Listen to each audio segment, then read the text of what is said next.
স্বাগতম জনাইছোঁ।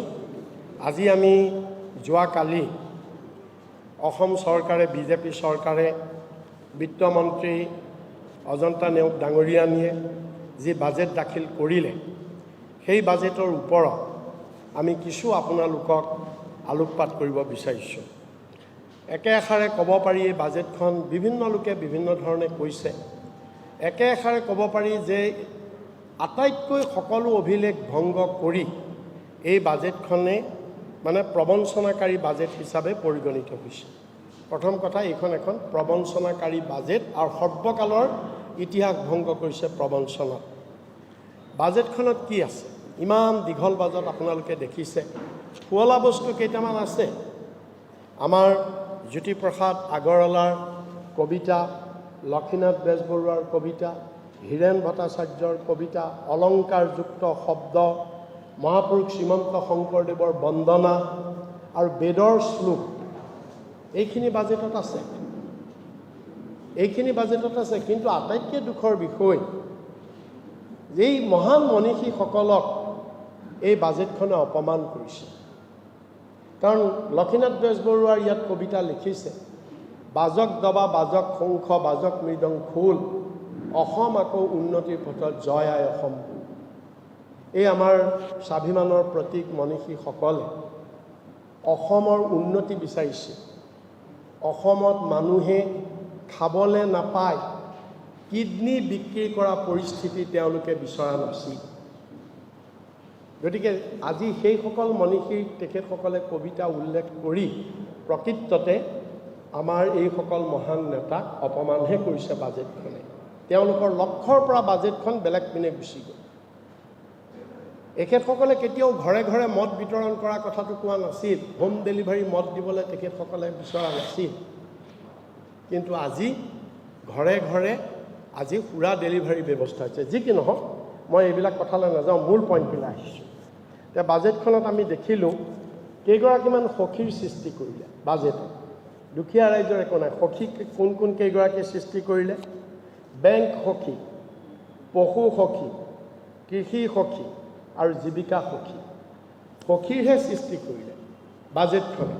কিন্তু এই যে মূল্যবৃদ্ধি, আকাশলংঘী মূল্যবৃদ্ধি হৈছে আৰু মূল্যবৃদ্ধিয়ে অসমৰ জনগণক জুৰুলা কৰিছে।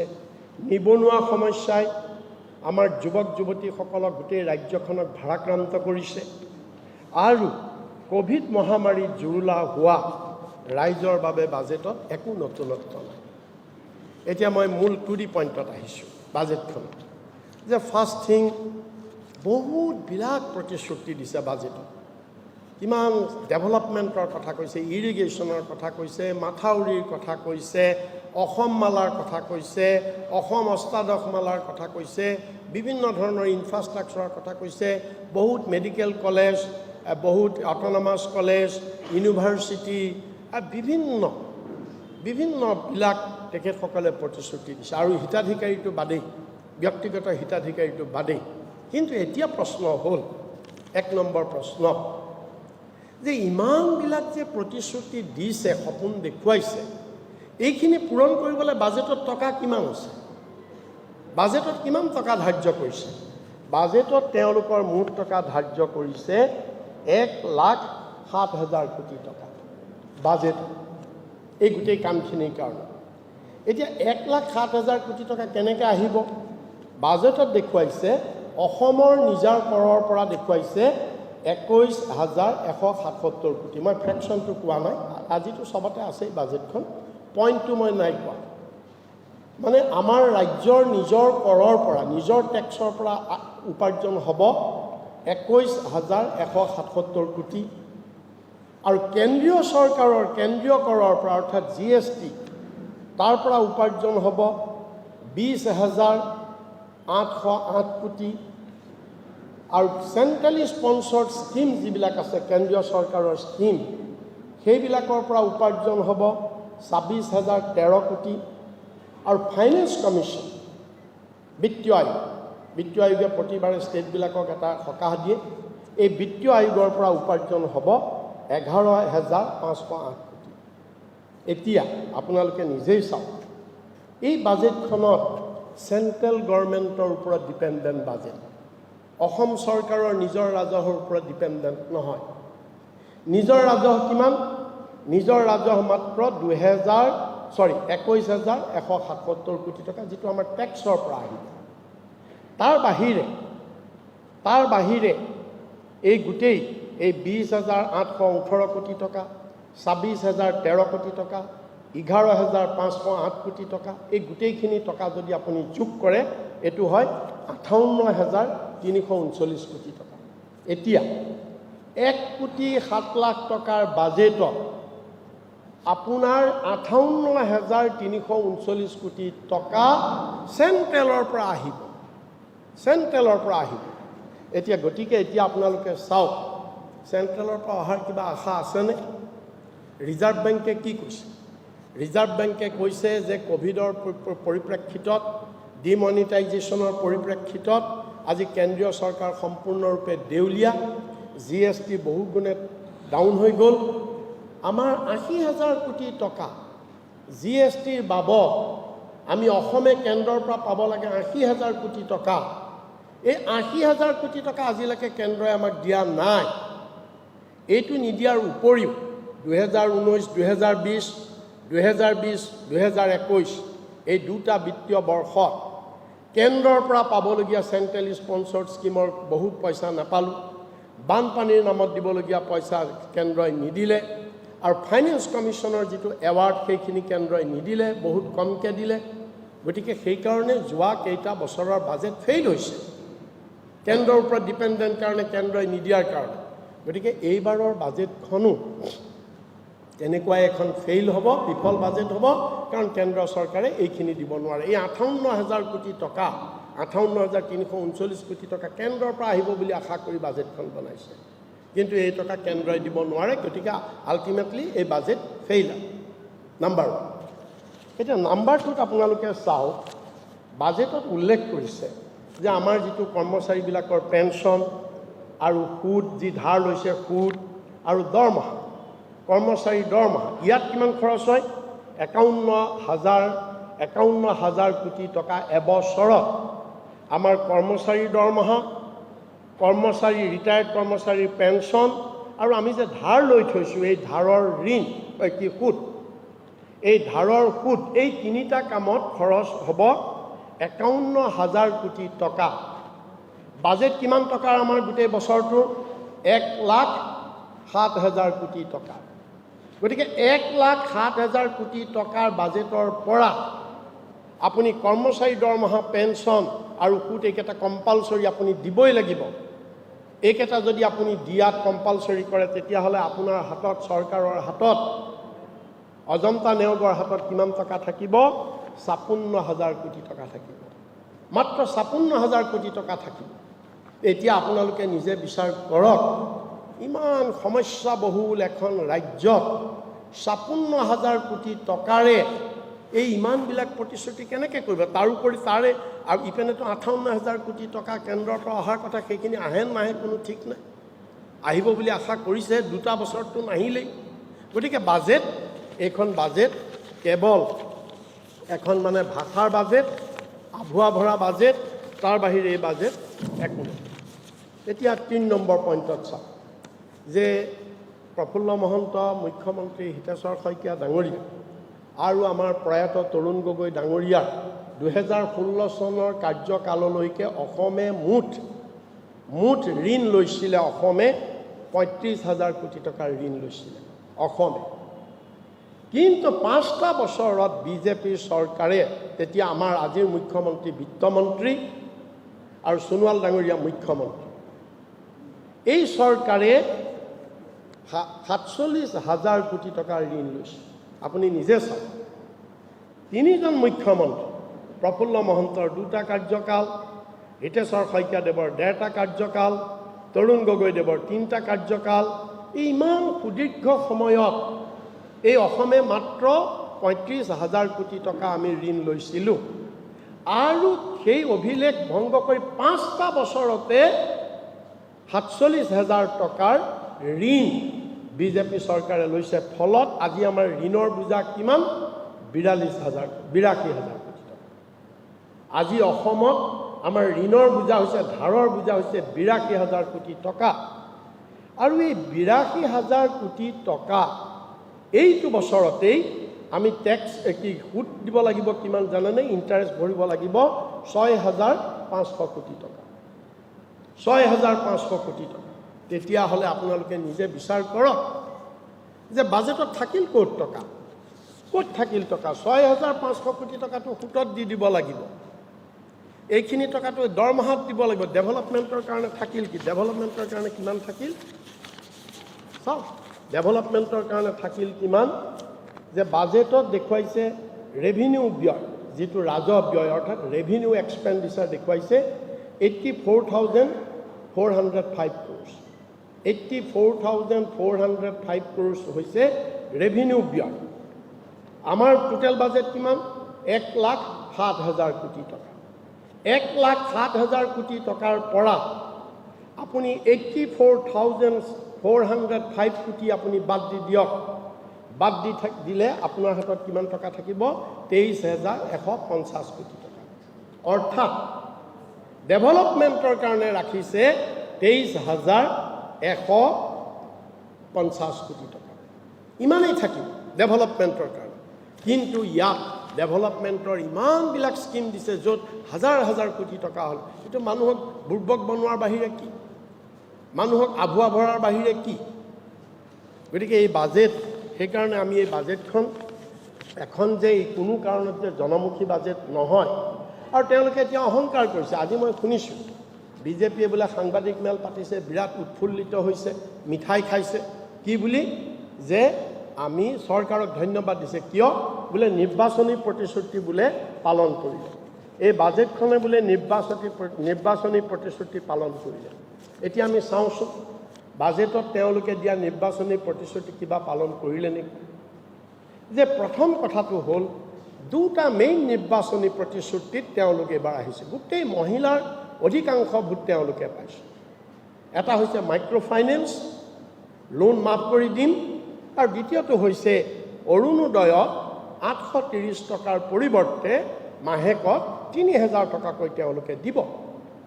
এই দুটা প্ৰতিশ্ৰুতি আছিলে মূল প্ৰতিশ্ৰুতি। আৰু এই দুটা প্ৰতিশ্ৰুতিত অসমৰ মহিলাই হিয়া উজাৰি বিজেপিক ভোট দিছিলে।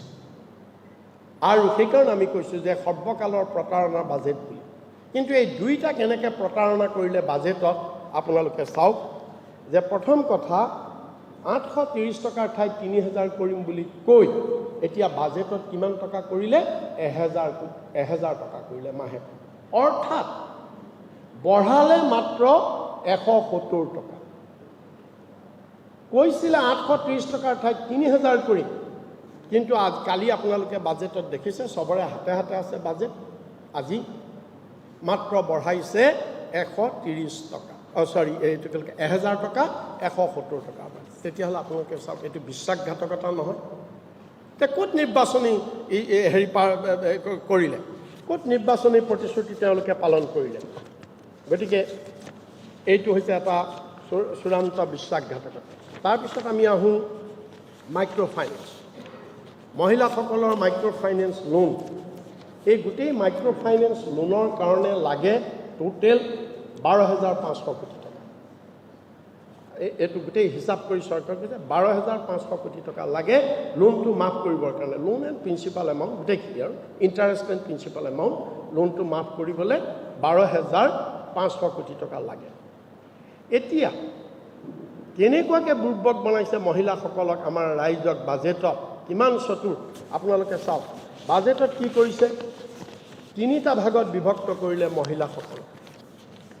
মহিলাসকলক 3টা ভাগত বিভক্ত কৰি লোন লোৱা মহিলাসকলক এভাগত কোৱা হৈছে যে যিবিলাক, এইটো ঋণ ৰেহাই নহয়, ঋণ ৰেহাই নাই কৰা, উদগনিমূলক সাহায্য দিছে। বাজেটত ঋণ ৰেহাই কাৰো নাই হোৱা, উদগনিমূলক ইনচেণ্টিভ সাহায্য দিছে, উদগনিমূলক সাহায্য দিছে। কেনেকৈ?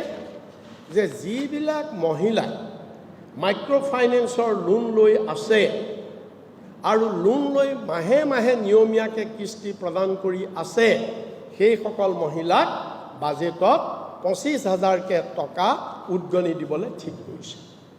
গতিকে তেওঁলোকৰ লোন মাফ নহ'ল, সেইসকলৰ লোন মাফ নহ'ল। নাম্বাৰ 1। নাম্বাৰ 2, যিদিনাখন আমি কংগ্ৰেছে ঘোষণা কৰিছিলোঁ লোন মাফ কৰিম বুলি, আমাৰ পিছত বিজেপিয়ে ঘোষণা কৰিলে, তাৰ পৰা মুঠতে এক দিনৰ পৰা, প্ৰথম দিনৰ পৰা 89 ডেইজলৈকে যিবিলাক মহিলাই এই লোনৰ কিস্তি এটাও টকা দিয়া নাই, অৰ্থাৎ 89 ডেইজ ধৰি যিবিলাক মহিলাই এটাও টকা দিয়া নাই, সেইসকলক দ্বিতীয় শ্ৰেণীত ধৰি তেওঁলোকক কি কৈছে, তেওঁলোকৰ সেই 89 ডেইজৰ যিটো ইণ্টাৰেষ্ট সেইটো পৰিশোধ কৰি দিব। সেইটো পৰিশোধ কৰি দিব আৰু দিয়াৰ পিছত তেওঁলোকৰ একাউণ্টটো আপডেট হৈ যাব। আপডেট হৈ যোৱাৰ পিছত তেওঁলোকে ভাবিছে সেই লোনখিনি আমি পৰিশোধ কৰি দিলে তেওঁলোক এম্পাৱাৰ্ড হ'ব, সক্ষম হ'ব, আৰু সক্ষম হ'লে মাহে মাহে তেওঁলোকে ঋণ দিব পাৰিব, কিস্তি দিব পাৰিব, আৰু তেতিয়া সেইসকল মহিলাকো 25,000 টকা উদগনিমূলক দিব। আৰু থাৰ্ড কিস্তিটোত কি কৰিছে যে যিবিলাক মহিলাই একেবাৰে 1 পইচাও দিয়া নাই, লোন ল'লে কিন্তু 1 পইচাও দিয়া নাই, সেইসকলক NPA হিচাপে ঘোষণা কৰিব, নন পাৰফৰ্মিং এছেট হিচাপে ঘোষণা কৰি সেইসকলৰ সমুদায় টকাটো মাইক্ৰ' ফাইনেন্স কোম্পানীবিলাকক চৰকাৰে দি দিব। আৰু সেইকাৰণে 12,500 কোটি টকাৰ পৰা 7,500 কোটি টকা হ'লেই হ'ব বুলি কৈছে। গতিকে ইয়াৰ ফলত কি হ'ব, এহাতেদি কি হ'ব, যিবিলাক মহিলা NPA হ'ল, জীৱনত আৰু কোনোদিন তেওঁলোকে বেংকৰ লেনদেন কৰিব নোৱাৰিব। সেই পিনপাটো শেষ, সেই পিনপাটো শেষ। আৰু ইয়াৰ ফলত বহু মহিলা এতিয়া খুব কম মহিলা উপকৃত হ'ব। কাৰণ যিবিলাক মহিলাই ৰেগুলাৰলি দি আছে তেওঁলোকৰ লোন মাফ নহয়, তেওঁলোকক 25,000 টকা উদগনিহে দিব। আৰু যিবিলাকে 1ৰ পৰা 89 ডেইজলৈকে লোন দিয়া নাই, সেইবিলাক মহিলাৰ সেইকেইদিনৰ লোনটো মাৰি দিব। মাৰি দিয়াৰ পিছত তেওঁলোকে মাহিলী কিস্তি দিব লাগিব, আৰু ৰেগুলাৰলি কিস্তি দিলে তেওঁলোকেও 25,000 টকা উদগনি পাব। এই যে 7,500 কোটি টকা এইবিলাকৰ কাৰণে 7,500 কোটি টকা, এই 25,000 টকাকে যে উদগনি দিব তাৰ কাৰণে, কিন্তু লোন মাফ কৰিবৰ কাৰণে নহয়। গতিকে ঋণ মাফ প্ৰকৃততে নহ'ব। এইটো কণাহক পতান ধান দিয়াৰ বাহিৰে আন একো নহয়। এতিয়া আৰু এটা আপোনালোকে চাওক যে আমাৰ মহিলা, আমি অসমীয়া মানুহ দুখীয়া হ'ব পাৰোঁ, আমি নাখাই থাকিব পাৰোঁ, কিন্তু আমাৰ আত্ম অভিমান আছে, অসমীয়া জাতি, আমাৰ স্বাভিমান আছে, আমি কাৰো ওচৰত মূৰ নুধো। কিন্তু এই চৰকাৰে কি কৰিছে, যিবিলাক মহিলাই এতিয়া অৰুণোদয় 1,000 টকাকৈ পাব 830 টকাৰ ঠাইত, সেইবিলাক মহিলাৰ ঘৰত এখন চাইনবোৰ্ড লগাই দিব, লগো লগাই দিব যে এওঁ অৰুণোদয় 1,000 টকীয়া হিতাধিকাৰী। তাৰ মানে মই যে দুখীয়া মানুহ, মই যে চৰকাৰৰ পৰা 1,000 টকা লৈ আছোঁ, সেইটো আমাৰ সকলোকে তেওঁলোকে চাইনবোৰ্ড লগাই বাহিৰত জনাই দিব। সেইটোহে কৈছে। সেইটো কি মহিলাৰ হেৰি হ'ল, তেওঁলোকে যেতিয়া সেইটো মহিলাৰ কি সবলীকৰণ হ'ল? তেওঁলোকে কি কৈছে, আমাৰ কংগ্ৰেছৰ বাজেট সমালোচনা কৰি হিমন্ত বিশ্ব শৰ্মাই কৈছিল, কি বুলি কৈছিল, যে আমি কংগ্ৰেছৰ দৰে মহিলাক কোটা দিয়া ৰাজনীতি নকৰোঁ। তাৰ পৰিৱৰ্তে মই তেওঁৰ বাক্যটোৱে পঢ়ি দিছোঁ, তাৰ পৰিৱৰ্তে আমি মহিলাক স্থায়ী উন্নয়নৰ ব্যৱস্থা দিম।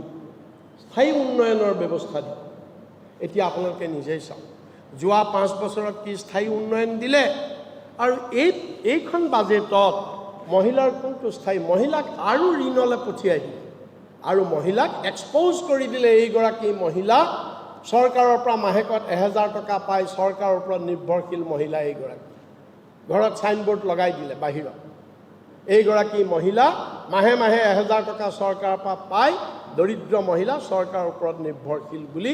সেইটোৱে স্থায়ী উন্নয়ন, মহিলাৰ স্থায়ী উন্নয়ন সেইটোৱেই। গতিকে এইকাৰণে এই বাজেটখন, এতিয়া আপোনালোকে চাওক আৰু এটা পইণ্ট, যে অসম চুক্তি, ইমান নিৰ্লজ্জ কথা। অসম চুক্তিটো আমি গোটেই অসমৰ মানুহে আমি আমাৰ ৰক্ষা কৱচ বুলি ভাবোঁ, কিন্তু এই অসম চুক্তি বিভাগত এই বাজেটত কিমান টকা ধাৰ্য কৰিছে? 2,76,00,000 টকা, 2.76 2.76 crores টকা ইয়াত ধাৰ্য কৰিছে। আজি কোভিড আপোনালোকে সব ৰাইজে বিচাৰিছিল, ৰাইজে নিবিচৰা বস্তু বাজেটত দিছে, কিন্তু ৰাইজে বিচৰা বস্তু বাজেটত নিদিলে। ৰাইজে মদ ঘৰে ঘৰে ডেলিভাৰী কৰিব লাগে বিচৰা নাই, কিন্তু সেইটো দিলে। কিন্তু ৰাইজে কি বিচাৰিছে? আজি এই যে কোভিড মহামাৰী হ'ল, কোভিড মহামাৰী আমাৰ যে হাজাৰ হাজাৰ ল'ৰা ছোৱালীৰ চাকৰি গ'ল, তাৰপিছত যিবিলাক ৰিক্সা চালক, অটো চালক, ব্যক্তিগত গাড়ীৰ ড্ৰাইভাৰ, দিন হাজিৰা কৰা লোক, পদপথত ক্ষুদ্ৰ আৰু খুচুৰা ব্যৱসায় চলাই থকা লোকসকল, কাঠ মিস্ত্ৰী, ৰাজমিস্ত্ৰী, ইলেক্ট্ৰিচিয়ান, প্লাম্বাৰ, নাপিত, ধুবি, দৰ্জী, মুচি, ভ্ৰাম্যমান থিয়েটাৰৰ শিল্পী, কৰ্মী, বেণ্ড পাৰ্টিৰ কৰ্মী, পাচলি বেপাৰী, মৎস্যজীৱী, এই বিভিন্ন অসংগঠিত ক্ষেত্ৰৰ যিবিলাক ক্ষুদ্ৰ ক্ষুদ্ৰ উপাৰ্জনত চলি থকা মানুহ, এই গোটেই মানুহবিলাকৰ আজি কোভিডত অপৰিকল্পিত লকডাউনৰ ফলত আজি তেওঁলোকৰ উপাৰ্জন বন্ধ, হাহাকাৰ অৱস্থা, উপাৰ্জন বন্ধ। কিন্তু এইসকল লোকক কোনো সকাহ দিয়াৰ কাৰণে বাজেটত উল্লেখ নাই। এটা ফুটা কৰিও এইসকল মানুহৰ কাৰণে বাজেটত উল্লেখ নকৰিলে। ৰাইজে বিচাৰিছিল সেইটো, ৰাইজে বাজেটত এইবাৰ সেইটো আহিব বুলি বিচাৰিছিল, নাই। তাৰ পৰিৱৰ্তে আহি গ'ল মদৰ বটল, ফোন কৰি দিলে মদৰ বটল ঘৰলৈ আহি যাব। দ্বিতীয়তে কি বিচাৰিছিল? যে মূল্য বৃদ্ধি, ইমান আকাশলংঘী বস্তুৰ মূল্য বাঢ়িছে। আপুনি পেট্ৰল, ডিজেল, ৰন্ধন গেছ, তাৰপিছত আপোনাৰ অন্যান্য অত্যাৱশ্যকীয় সামগ্ৰী আৰু জীৱনদায়িনী ঔষধ, লাইফ ছেভিংছ যিটো ড্ৰাগছ, এই ঔষধ, এইবিলাকৰ ওপৰত মূল্য বৃদ্ধি নিয়ন্ত্ৰণ ৰাইজে ভাবিছিল বাজেটত এইবাৰ মূল্য বৃদ্ধি নিয়ন্ত্ৰণৰ কাৰণে বলিষ্ঠ ব্যৱস্থা ল'ব। যিহেতু দক্ষ এজন মুখ্যমন্ত্ৰী আহিছে, গতিকে বলিষ্ঠ পদক্ষেপ ল'ব ৰাইজে আশা কৰিছিল। কিন্তু এই মূল্য বৃদ্ধিৰ ওপৰত এটাও শব্দ উল্লেখ নকৰিলে, এটাও শব্দ বাজেটত উল্লেখ নকৰিলে। আমাৰ 1 লাখ নিবনুৱা যুৱক যুৱতী, লাষ্ট পইণ্ট, 1 লাখ নিবনুৱা যুৱক যুৱতীক চাকৰি দিম বুলি বাজেটত উল্লেখ কৰিছে। ভাল কথা এইটো, 1 লাখ নিবনুৱা যুৱক যুৱতীক চাকৰি দিব বাজেটত, ভাল কথা। কিন্তু অসমত কিমান যুৱক যুৱতী আছে? 38 লাখ। 38 লাখৰ ভিতৰত আপুনি যদি 1 লাখক দিয়ে, চৰকাৰে যদি 1 লাখক দিয়ে, যদি দিয়ে, পিছত কি হয় নাজানো, তে এপাচি শাকত এটা জালুকতকৈ ই নগণ্য হ'ব। কিন্তু এই যে ভেঞ্চাৰ স্কুলবিলাক আছিল, এই যে স্বাস্থ্য বিভাগত হাজাৰ হাজাৰ কৰ্মচাৰী আজি কণ্ট্ৰেকচুৱেলত খাটি আছে, মৃত্যুঞ্জয় এম্বুলেন্স, আজি বিভিন্ন ধৰণে কোভিডত তেওঁলোকে বিভিন্ন ধৰণে প্ৰাণ তুচ্ছ কৰি তেওঁলোকে কোভিডত সেৱা আগবঢ়াই আছে। বিভিন্ন বিভাগত যিবিলাক কণ্ট্ৰেকচুৱেল ঠিকা ভিত্তিত কাম কৰি আছে, সেইবিলাকৰ নিয়মীয়াকৰণৰ কাৰণে ভেঞ্চাৰ স্কুল প্ৰভিঞ্চিয়েলাইজ কৰিবৰ কাৰণে বাজেটত কোনো ধৰণৰ কোনটো ব্যৱস্থা তেওঁলোকে নকৰিলে। আজি NDFBৰ কাৰণে বাজেটত পুনৰ সংস্থাপনৰ কাৰণে টকা ধাৰ্য কৰিছে, এইটো খুব ভাল কথা, আমি ভাল পাইছোঁ। কিন্তু অকল NDFB উগ্ৰপন্থী আছে নেকি অসমত? আৰু যে বাকী উগ্ৰপন্থীবিলাক যিবিলাকেও মূল সুঁতিত আহিছিল, সেইসকলৰ পুনৰ সংস্থাপনৰ কাৰণেতো বাজেটত এটাও শব্দ উল্লেখ নকৰিলে। তেওঁলোকৰ পুনৰ সংস্থাপনৰ দায়িত্ব চৰকাৰৰ নাই নেকি? গতিকে এই গোটেই কথাবিলাক যদি চোৱা যায়, মই বাজেটৰ বাকী স্কিমবিলাকৰ কথা এইকাৰণে কোৱা নাই, কৈ লাভ নাই। বাকী স্কিমবিলাক চব ফ্লপ হ'ব, চব ধোঁৱা চাঙত উঠিব, এটাও ৰূপায়ণ নহয়। কাৰণ যোৱা 5 বছৰ বাজেট ৰূপায়ণ নহ'লে, আৰু যি অলপ ৰূপায়ণ কৰিলে যোৱা 5 বছৰত তেওঁলোকে বাজেটৰ টকা খৰচেই কৰিব নোৱাৰিলে। 5টা বছৰত আমি নিৰ্বাচনৰ আগত আমি প্ৰেছ কনফাৰেন্স কৰি আপোনালোকক দিছিলোঁ যে এই 15 চনৰ পৰা 19-20লৈকে তেওঁলোকে বাজেটবিলাকত প্ৰত্যেকখন বাজেটত তেওঁলোকে 45%, 43%, 42%কে টকা খৰচ কৰিব পৰা নাইকৈ ৰৈ গৈছে। অৰ্থাৎ এভাৰেজ 60% টকাহে তেওঁলোকে খৰচ কৰিব পাৰিছে। গতিকে এইখন বাজেটত তেনেকুৱা হ'ব। সেইকাৰণে মই ডাঙৰ ডাঙৰ স্কিমবিলাকৰ কথা নক'লোঁ, কাৰণ মাথাউৰিৰ কাৰণে বহুত ডাঙৰ স্কিম লৈছে, হস্পিটেলবিলাকৰ কাৰণে ডাঙৰ স্কিম লৈছে, 1000খন ছাব চেণ্টাৰ হস্পিটেল, মেডিকেল কলেজৰ কাৰণে ডাঙৰ স্কিম লৈছে, সাংস্কৃতিক সংৰক্ষণৰ কাৰণে বহুত ডাঙৰ স্কিম লৈছে, PWDত বহুত ডাঙৰ স্কিম লৈছে ইনফ্ৰাষ্ট্ৰাকচাৰ কাৰণে, কিন্তু সেই কোনো স্কিমেই ৰূপায়ণ নহয়। সেইবিলাক স্কিম ৰূপায়ণ নহয় কাৰণ টকাই নাই হাতত বাজেটত। আগতে মই দেখুৱাই দিছোঁ টকাই নাই। গতিকে সেইকাৰণে এই বাজেটখন কেৱল কবিতাৰে ভৰা, অলংকাৰিক শব্দৰে ভৰা এখন মাত্ৰ দীঘলীয়া বাজেট। ইয়াত সৰ্বসাধাৰণ ৰাইজৰ বাবে কোনো ধৰণৰ সকাহ এই বাজেটত নাই। আমি কংগ্ৰেছ দলে এই বাজেটখনক আমি ধিক্কাৰ দিছোঁ আৰু আমি হিমন্ত বিশ্ব শৰ্মা ডাঙৰীয়া আৰু বিত্তমন্ত্ৰী ডাঙৰীয়াক আমি প্ৰশ্ন কৰিছোঁ যে তেওঁলোকে সদায় এনেকৈ আভুৱা ভাৰি চলাই যাব নেকি, যে এই বাজেটত আমি তেওঁলোকক পুনৰ আমি দাবী জনাইছোঁ যে বাজেটত যদিও নধৰিলে সোনকালে মূল্য বৃদ্ধিৰ কাৰণে ব্যৱস্থা তেওঁলোকে কৰিব লাগে, মূল্য বৃদ্ধি ৰোধৰ কাৰণে ব্যৱস্থা তেওঁলোকে কৰিব লাগে, ভেকচিন ঘৰে ঘৰে দিয়াৰ ব্যৱস্থা কৰিব লাগে। আজি হাহাকাৰ অৱস্থা ভেকচিনত 4,62,00,000 ভেকচিনৰ ডিমাণ্ড দিছে অসম চৰকাৰে আৰু ইয়াৰ বিনিময়ত মাত্ৰ পাইছে এতিয়ালৈকে 69 লাখ, মাত্ৰ 69 লাখ ভেকচিন। তাকো ছেকেণ্ড ড'জটো 12 লাখকহে দিছে। ছেকেণ্ড ড'জ পাইছে মাত্ৰ 12 লাখে, বাকীখিনি গোটেইখিনি ফাৰ্ষ্ট ড'জ পোৱা। এই অৱস্থা অসমত। ভেকচিন ল'বলৈ যাওঁতে প্ৰথমতে ঘোষণা কৰিলে ডেইলি আমি 3 লাখকৈ দিম। 3 লাখৰ ঠাইত এতিয়া ডেইলি ভেকচিন দিব নোৱাৰাৰ ফলত কোনো ভাৰতবৰ্ষৰ কোনো ৰাজ্যত হোৱা নাই যি ঘটনা হৈছে। কি হৈছে? লাঠিচাৰ্জ হৈছে। ভেকচিন কেইবাটাও চেণ্টাৰত লাঠিচাৰ্জ হৈছে। কেইবাখনো মহকুমাত ফ্লেগ মাৰ্চ কৰিছে পেৰামিলিটাৰী ফ'ৰ্চে, যে ভেকচিনৰ ৰাইজে যেতিয়া প্ৰতিবাদ কৰিছে ওলাই আহি আমাক ভেকচিন লাগে, দিব পৰা নাই। গতিকে চৰকাৰে যে মানুহৰ জীৱনক লৈ এনেদৰে খেলা খেলিছে, আমি এই কথাবিলাকৰ ধিক্কাৰ দিছোঁ আৰু আপোনালোকৰ যোগেদি ৰাইজৰ দৃষ্টি আকৰ্ষণ কৰিছোঁ। মই আৰু অধিক নকওঁ বাজেটৰ ওপৰত। এতিয়া আমাৰ ডেপুটি লিডাৰ CLPৰ ৰকিবুল হুছেইন ডাঙৰীয়া, তেখেতেও বাজেটৰ ওপৰত কিছু কথা ছাপ্লিমেণ্ট কৰিব।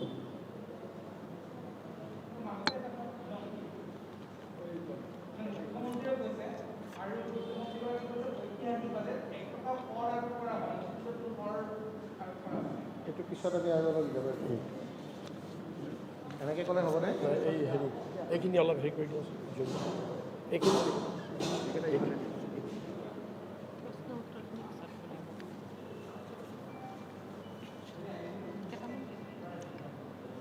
এনেকৈ এইখিনি আহে।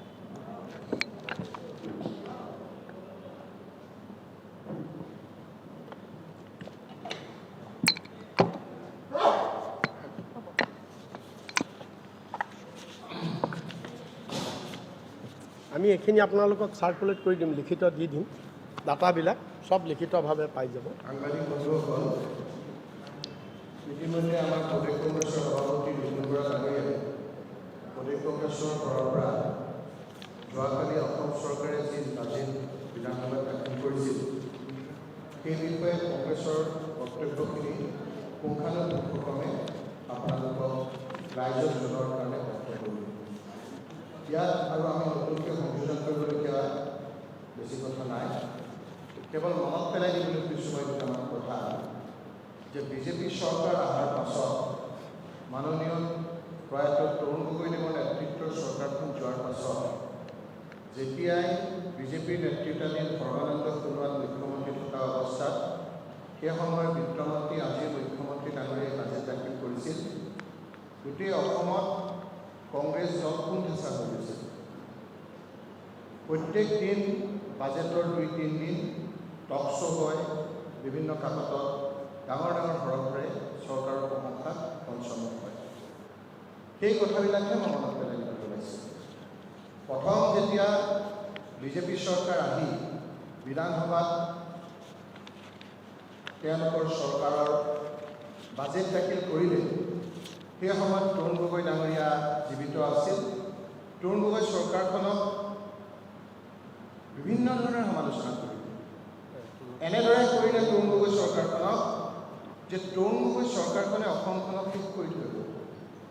10,000 কোটি টকাৰ ঋণৰ বোজা অসমক দি গ'ল প্ৰতিটো শিশুৰ মূৰত জন্ম হোৱা শিশুৰ মূৰত ঋণৰ বোজা দি গ'ল, অসমক সৰ্বনাশ কৰি থৈ গ'ল।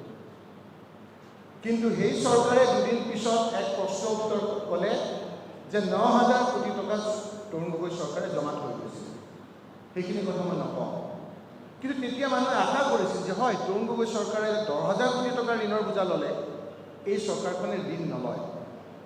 এই চৰকাৰখনে এনেধৰণৰ অৰ্থনৈতিক পৰিকল্পনা কৰিব, কেন্দ্ৰত বিজেপি চৰকাৰ, ৰাজ্যত বিজেপি চৰকাৰ, তেওঁলোকে সুন্দৰকৈ পৰিকল্পনা কৰি অসমৰ মানুহৰ ওপৰত যি বোজা আছিল সেই বোজা নাইকিয়া কৰিব আৰু তেওঁলোকে ঋণমুক্ত অসম কৰি তুলিব। আজি আমাৰ প্ৰদেশ কংগ্ৰেছ সভাপতি ডাঙৰীয়াই কৈছে যে আজি এই চৰকাৰখনে অভিলেখ ভংগ কৰি আজি 82,000 কোটি টকাৰ ঋণৰ বোজা আজি অসমৰ মানুহৰ লগত আছে। প্ৰতিটো শিশুৰ 31,000 32,000 টকা ধাৰ। সেইকাৰণে আমি কৈছোঁ যে এই চৰকাৰখন কনফিউজ। এই চৰকাৰখনে কি ক'ব, কি লক্ষ্যৰে যাব, সেই কথাখিনি তেওঁলোকে লক্ষ্যহীন তেওঁলোকৰ দৃষ্টি। তেওঁলোকে কৈছে, মই গোটেই বাজেটখিনি আপোনালোকক আমি বিভিন্ন সময়ত দেখুৱাম। এইখন বাজেট হ'ল 2016-17। বিত্তমন্ত্ৰী বাজেট দাখিল কৰিছিল 26 জুলাই 2015। যেনেকৈ আমাক ধাৰ হোৱাৰ কাৰণে আমাক তেওঁলোকে সমালোচনা কৰি আজি অসমক ধাৰৰ বোজা বহিব নোৱাৰা এটা বোজা দি থৈছে, সেইকাৰণে কনফিউজ বুলি কৈছোঁ। ঠিক একেদৰে তেওঁলোকে প্ৰথম বাজেট যেতিয়া দিছিলে 26 জুলাই 2016, তেওঁলোকে কৈছিলে যে এই চৰকাৰখনে হিতাধিকাৰী সৃষ্টি কৰিব। ভালকৈ পৰিকল্পনা নকৰি হিতাধিকাৰী কৰাৰ কাৰণে অসমৰ ইনফ্ৰাষ্ট্ৰাকচাৰত ব্যাঘাত হৈছে। মই একজেক্ট কথাখিনি পঢ়িব খুজিছোঁ যে সেই সময়ৰ বাজেটৰ বক্তৃতাৰ বিত্তমন্ত্ৰীৰ 7 নম্বৰ পৃষ্ঠাৰ প্ৰথম লাইনত আছিল যে ৰাষ্ট্ৰ আৰু কোষাগাৰৰ বিষয়ে চানৈকৈ কোৱা এষাৰ উক্তি মই স্মৰণ কৰিব খোজোঁ। মই মানে বিত্তমন্ত্ৰী ডাঙৰীয়া, তেওঁ কৈছিল যদিহে কোষাগাৰ সম্পদৰে উপস্থিত থাকে তেতিয়াহে সামাজিক হিতৰ বাবে গ্ৰহণ কৰা আঁচনিবোৰ সহজে ৰূপায়ণ কৰিব পাৰি। মই আকৌ ৰিপিট কৰিছোঁ যে তেওঁ কৈছে যে চানৈকৈ কোৱা এষাৰ উক্তি মই স্মৰণ কৰিব খোজোঁ। তেওঁ কৈছিল যে যদিহে কোষাগাৰ সম্পদৰে উপস্থিত থাকে তেতিয়াহে সামাজিক হিতৰ বাবে গ্ৰহণ কৰা আঁচনিবোৰ সহজে ৰূপায়ণ কৰিব পাৰি। অৰ্থাৎ যদি ঋণ নোলোৱাকৈ যদি আমাৰ উপস্থিত থাকে সম্পদ, তেতিয়াহে এনেধৰণৰ সামাজিক হিতৰ বাবে হিতাধিকাৰীৰ আঁচনি ল'ব পাৰি। তেওঁ লিখিছে কেৱল কঠোৰ পৰিশ্ৰমে স্ফীত ফল লাভ কৰাৰ বাবে যথেষ্ট নহয়। তেওঁ লিখিছে আমাৰ চৰকাৰ উদ্ভাৱনীমূলক পৰিকল্পনাৰে পুষ্ট তথা যিকোনো পৰিমাণৰ কঠোৰ পৰিশ্ৰম কৰিবলৈ প্ৰস্তুত।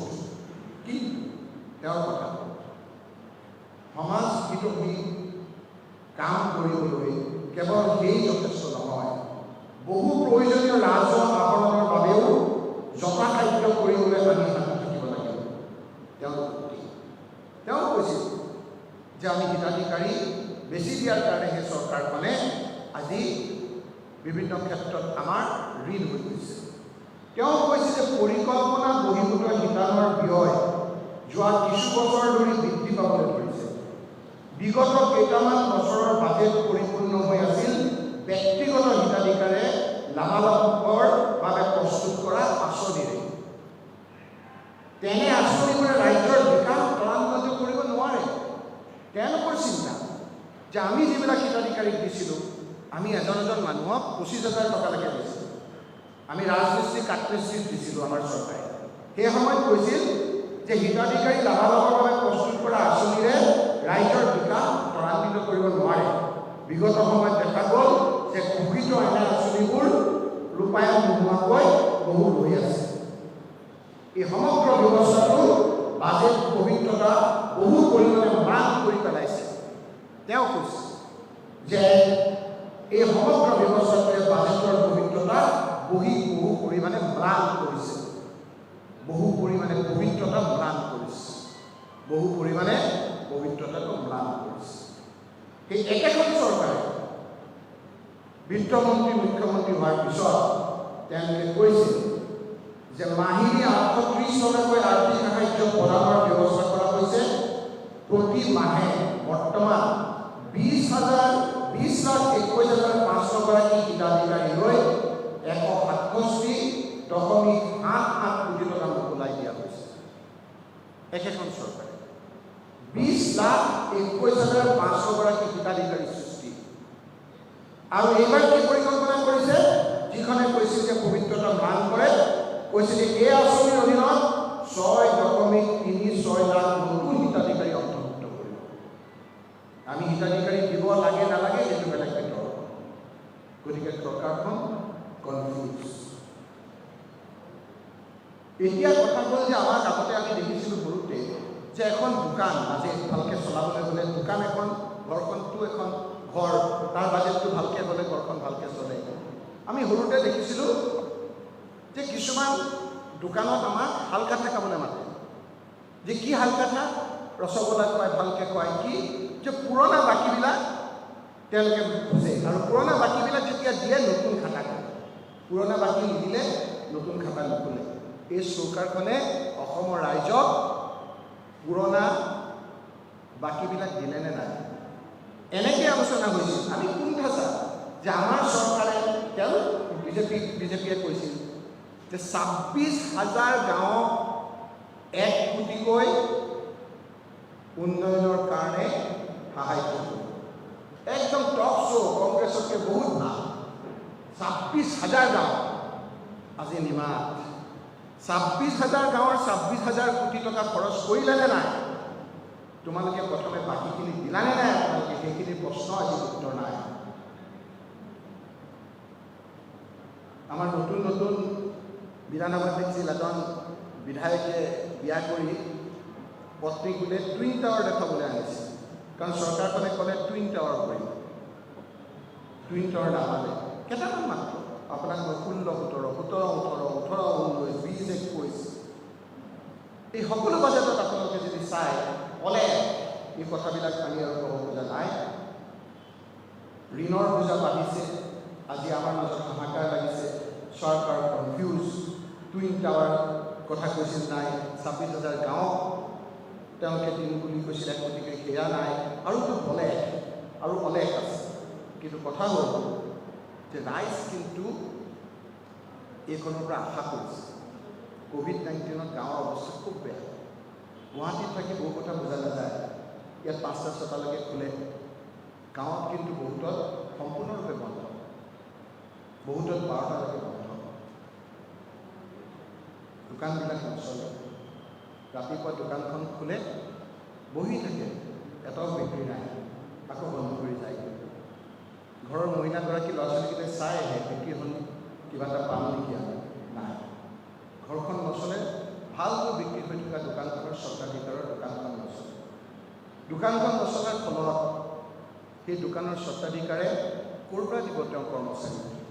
3জন 4জন 5জন 10জন যি কৰ্মচাৰী আছে চাই থাকে স্বত্বাধিকাৰীলৈ যে বিক্ৰী হোৱা নাই, আমিনো কেনেকৈ মাহৰ টকা খোজোঁ।